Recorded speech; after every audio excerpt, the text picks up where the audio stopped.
Bonjour frères et sœurs, voici votre parole de l'Éternel, le Nombre, chapitre 23, le verset 23. Oui, c'est Balaam qui parle, ce prophète. N'oublions pas que bien souvent, quand ce prophète parlait, surtout les prophéties qu'il a dit, venaient de l'Éternel.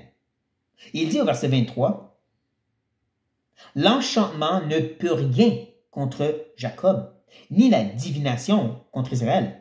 Au temps marqué, il sera dit à Jacob et à Israël, quelle est l'œuvre de Dieu. » De nos jours, nous avons plein de gens qui veulent nous enseigner comment combattre la magie, les enchantements, les démons.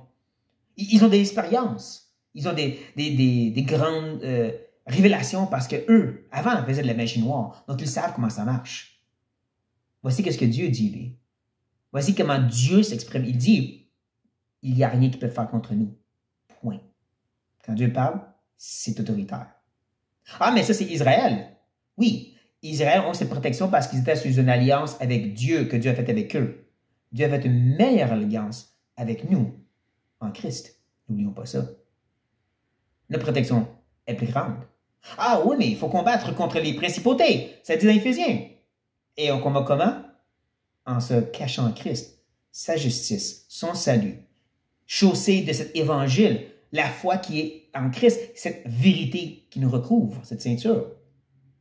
La façon de combattre, c'est en se rappelant qu'on est en Christ et donc protégé, peu importe. N'est-ce pas que c'est encourageant, un vrai réconfort? Et n'est-ce pas provocateur de penser au fait que Pierre, Paul, Jude, Jacques, Jean nous parlent aucunement de se combattre contre les enchantements? Donc, rappelez-vous de ceci, frères et sœurs, et soyez dans la paix. Vous êtes dans une meilleure alliance en Jésus-Christ. Protégez contre tous les enchantements parce que Dieu le dit.